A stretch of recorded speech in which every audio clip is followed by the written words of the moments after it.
दोस्तों, कहने को तो दुनिया में कई बड़ी बड़ी खोजें होती हैं, मगर वो इतनी भी बड़ी नहीं होती कि उनकी वजह से मौजूदा दौर की दुनिया को कोई फर्क पड़े। लेकिन कभी कभी खोजकर्ताओं के हाथ कुछ ऐसी चीज लगी है जो मौजूदा दौर के इतिहास की समझ पर सवाल खड़े करती है, या कहें कि उनके अंदर इतिहास को बदलने की क्षमता होती है। तो चलिए जानते हैं ऐसी ही कुछ खोजों के बारे में हमारी इस वीडियो के जरिए। Number 10, sunken contraband.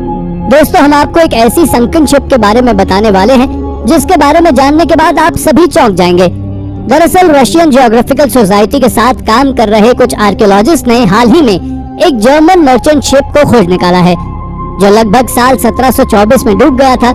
इस शिप का नाम आर्कहेंगल राइफल था, जिसे आज से लगभग 300 साल पहले कोस्ट ऑफ फिनलैंड के आइसी वाटर में पहली बार उतारा गया था। और ये कोई तस्करी का माल लेके जा रहा था, लेकिन किसी वजह से पूरी तरह पानी में डूब गया, जिसे हाल ही में आर्कियोलॉजिस्ट के द्वारा डिस्कवर किया गया था। और इस संकन शिप में से एक एंशिएंट बुक भी मिली है जो करीब पानी के अंदर 3 सेंचुरी से मौजूद थी। आप जान ले कि ये आज तक मिस्ट्री बनी हुई है कि आखिर ये बुक कैसे लगभग 3 सेंचुरी तक पानी के अंदर सरवाइव कर पाई। Number 9, the message from Mars. तो चलिए अब हम आपको एक ऐसी डिस्कवरी के बारे में बताने वाले हैं जिसके बारे में कहा जाता है कि इसे प्लैनेट मार्स से भेजा गया था। इसके पीछे की कहानी बड़ी ही इंटरेस्टिंग है, जानने के लिए हमारे साथ बने रहिए। तो ये बात 1998 की है, जब एक 14 साल का बच्चा जिसका नाम विली मैकिनन था, ये गार्डन में अपने फादर के साथ रात के लगभग 11:30 बजे काम कर रहा था। तभी उन्हें स्पेस से आता हुआ एक मीटियोर दिखाई देता है जो बहुत तेज चमकता हुआ धरती की तरफ बढ़ रहा था। ये सीधा आकर उनसे मात्र 10 मीटर की दूरी पर जाकर गिर जाता है। और जब विली ने उस मीटियोर को जाकर देखा तो वो शॉक्ड हो गया, क्योंकि उस पर कई अजीब से हायरोग्लिफ्स मौजूद थे जो ज्यादातर एंशिएंट इजिप्ट के पिरामिड्स और टूम से मिलते जुलते थे। इस मीटियोर के बारे में आज तक कोई ज्यादा कुछ नहीं जान सका है कि आखिर ये इसके बाद कहाँ गया, और न ही इस पर ज्यादा रिसर्च की गई। Number 8, psychedelic plant ritual. अब बारी है आज से करीब 2000 साल पहले मारे गए लोगों के बारे में बताने की, क्योंकि इनकी मौत किसी आम वजह से नहीं बल्कि बहुत ही जहरीले ड्रग की वजह से हुई थी। दोस्तों, हाल ही में आर्कियोलॉजिस्ट और साइंटिस्ट ने कई मम्मीफाइड हेड्स और बॉडीज को स्टडी किया है जिन्हें की सदर्न कोस्ट और पेरू की कई साइट से खोजा गया था। साइंटिस्ट ने इसके बारे में कई चौंका देने वाली रिपोर्ट्स निकाली हैं और उन्होंने बताया कि इन लोगों की मौत एक साइकेडेलिक ड्रग की वजह से हुई थी जिन्हें कोकोआ लीव्स के रूप में दिया जाता था, और ये बिल्कुल कोकेन के जैसे ही प्रोसेस किया जाता था। इस पर यूनिवर्सिटी ऑफ वॉर्सो के साइंटिस्ट द्वारा स्टडी की गई, तो उन्होंने भी यही बताया कि जब इस खतरनाक जहर का डोज विक्टिम को दिया जाता था तो वो ना ही अच्छे से सुन सकता था और ना ही अच्छे से स्मेल कर सकता था, जिसकी वजह से उस विक्टिम की मौत बहुत जल्दी हो जाती थी। Number 7, the Greek laptop. आजकल हम जिस तरह लैपटॉप का इस्तेमाल करते हैं, क्या आपने कभी सोचा था कि आज से कई हजारों साल पहले भी इसी तरह लैपटॉप का इस्तेमाल होता होगा? अगर नहीं तो हम आपको अब एक ऐसे ही एंशिएंट लैपटॉप के बारे में बताने वाले हैं। दोस्तों, हाल ही में एंशिएंट ग्रीक के एक स्टैचू को मलिबू कैलिफोर्निया के जे पॉल म्यूजियम में दिखाया गया है। दोस्तों, आपको बता दें कि इस स्टैचू का इस्तेमाल आज से लगभग 2100 साल पहले ग्रेव मार्कर के रूप में किया जाता था। पर अगर हम इस स्टैचू की बात करें तो ये करीब 36 इंच लंबा है, जिसमें एक औरत एक थ्रोन पर बैठी दिखाई दे रही है, और वहीं उसके सामने उसकी एक सर्वेंट हाथों में लैपटॉप लिए हुए है और जिसे उस औरत के द्वारा चलाया जा रहा है। इसके बारे में एक मॉडर्न आर्कियोलॉजिस्ट का मानना है कि ये कोई लैपटॉप नहीं बल्कि एक ज्वेलरी बॉक्स हो सकता है। वैसे आपका इसके बारे में क्या कहना है, हमें कमेंट करके जरूर बताएं। Number 6, क्लियोपाट्रास tomb. हाल ही में आर्कियोलॉजिस्ट और साइंटिस्ट ने एक टनल को अनकवर किया है जिसके बारे में आर्कियोलॉजिस्ट का कहना है कि ये क्वीन क्लियोपाट्रा का टूम्ब भी यही हो सकता है, जो इजिप्ट पर रोमन्स का कब्जा होने से पहले यहाँ पर राज करती थी। आपको जानकारी दे दें कि यहाँ पर अलेक्जेंडर द ग्रेट के द्वारा एक बहुत बड़ा टेम्पल बनवाया गया था। इसी टेम्पल में आर्कियोलॉजिस्ट ने कई मिस्टीरियस टूम्स को खोजा जो इस बात की ओर इशारा करता है कि ये इजिप्शियन रॉयल सोसाइटी के टूम्स होंगे। पर हैरानी की बात तो ये भी है कि इस टेम्पल के नीचे एक 35 फीट लंबी टनल को खोजा गया है, जिसे यूनिवर्सिटी ऑफ सैन डोमिंगो के एक साइंटिस्ट के द्वारा खोजा गया है। और आज तक कोई नहीं जानता कि आखिर ये टनल कहां तक जाती है और इसके पीछे क्या राज छुपे हुए हैं। अगर देखा जाए तो आज के समय में भी उस टनल के बारे में पता ना लगाना ये बात थोड़ी ज्यादा अजीब है।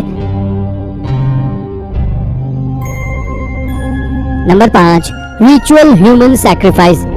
दोस्तों, जैसा कि आप सभी जानते हैं कि पहले के जमाने में लोग अपने रिलीजियस रिचुअल्स के लिए अपने ही बच्चों तक का सैक्रिफाइस कर देते थे। तो आज हम आपको एंशिएंट लोगों के द्वारा किए गए सैक्रिफाइसेस के रिमेन्स के बारे में बताने वाले हैं, जो वाकई में मिस्ट्री से भरे पड़े हैं। दरअसल ऐसे ही कुछ रिमेन्स को एक ब्रिटिश स्कॉलर पीटर वॉरेन ने साल 1979 में डिस्कवर किया था। पीटर ने कुछ बच्चों की बोन्स के टुकड़ों को कॉर्निसिस क्रीट में डिस्कवर किया था, जो कभी मिनियन सिविलाइजेशन की एक मेजर सिटी हुआ करती थी। लेकिन हैरानी की बात तो ये है कि जब पीटर ने इन बोन्स को ध्यान से देखा तो उन्होंने पाया कि इन बोन्स पर चाकुओं से मारने के निशान बने हुए हैं, जिससे पता चलता है कि इस आइलैंड पर आज से लगभग 3000 साल पहले रहने वाले लोगों के द्वारा अपने बच्चों को खाया जाता था।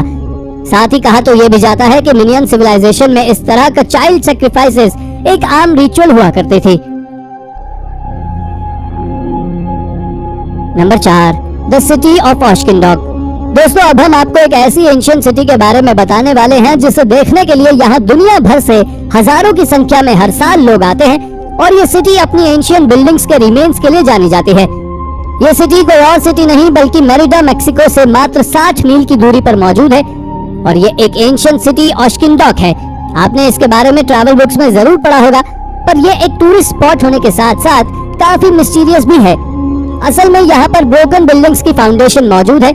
इसके साथ साथ यहाँ flattened, crushed plazas, piles of रबल्स और कई शॉर्ट पिरामिड्स भी मौजूद हैं, जो इसे और भी ज्यादा मिस्टीरियस बनाते हैं। आपको जानकर हैरानी होगी कि ऑशकिंडॉक माया एम्पायर की एक बहुत इंपॉर्टेंट सिटीज में से एक है, जिसे 859 एडी से भी पहले बनाया गया था और सिटी में एंशिएंट ह्यूमन से जुड़े कई आर्टिफैक्ट्स को भी खोजा गया है, जो सच में एक अमेजिंग डिस्कवरी है। Number 3, ancient Christian monastery. इसके बाद अब आप एक मिस्टीरियस क्रिश्चियन मोनेस्ट्री के बारे में जानने वाले हैं, जिसके बारे में बहुत कम लोग ही जानते हैं, जिसे यूएई के कोस्ट के पास एक आइलैंड पर खोजा गया था। दोस्तों, अगर हम आपको इस चर्च की हिस्ट्री के बारे में बताएं तो आप सभी शायद जानकर हैरान होंगे कि इस चर्च को इस्लामिक वर्ल्ड का सेंटर माना जाता है, क्योंकि इस चर्च को यहाँ इस्लाम धर्म के पूरी दुनिया में फैलने से पहले बनाया गया था। ये चर्च लगभग 1400 साल पुराना है, जो दुबई से मात्र 30 मील की दूरी पर है और ये बताता है कि अरब में कभी न कभी क्रिश्चियन रहा करते होंगे। इस पर कई एक्सपर्ट्स का मानना यह भी है कि भले ही अरब एक मुस्लिम कंट्री है, लेकिन यहाँ इतना पुराना चर्च मिलने से पता चलता है कि यहाँ पर कभी और भी रिलीजन के लोग रहे होंगे, जिससे आपको इस बात का अंदाजा तो लग ही गया होगा कि आखिर इस्लाम धर्म कितनी तेजी से फैलने वाला धर्म है। नंबर 2, द यांगशान क्वारी। ये यांगशान क्वारी, जो कि नानजिंग चाइना से करीब 16 किलोमीटर दूर है, इस क्वारी को 15वीं सेंचुरी में मिंग डायनेस्टी के द्वारा यूज किया जाता था।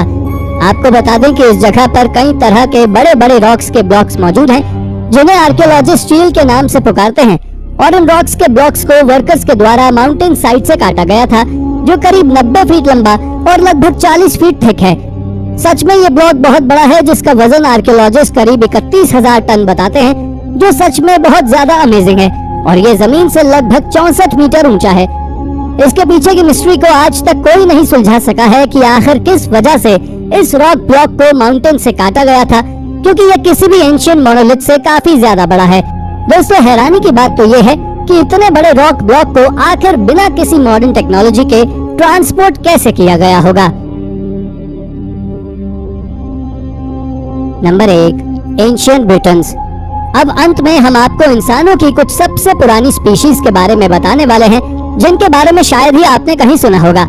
दोस्तों, आर्कियोलॉजिस्ट ने 1990s के दशक की शुरुआत में इंसानों की कुछ सबसे पुरानी स्पीशीज के रिमेन्स को खोजा था, जिनमें इनकी लेग, बोन्स और दांत मेन थे और इन पर साइंटिस्ट ने कई सालों तक रिसर्च की है और हाल ही में उन्होंने बताया है कि ये लोग ब्रिटिश सॉइल में रहने वाले सबसे पहले लोग थे, जो आज से करीब 48,000 साल पुराने हैं। इसके बाद यहाँ की गई कुछ डिस्कवरी से पता चला है कि यहाँ रहने वाले प्री हिस्टोरिक मैन और वुमेन अपने खाने के लिए डियर्स, हॉर्सेस और यहाँ तक कि राइनोस का भी शिकार करते थे और अपने जीवन को जीने के लिए वो लोग किसी भी जानवर का शिकार कर सकते थे, क्योंकि इन ह्यूमंस को बहुत खतरनाक माना जाता था। तो दोस्तों, आई होप आपको वीडियो पसंद आई होगी और अगर आपको वीडियो पसंद आई है तो वीडियो को लाइक और चैनल को सब्सक्राइब करना बिल्कुल ना भूलें। धन्यवाद।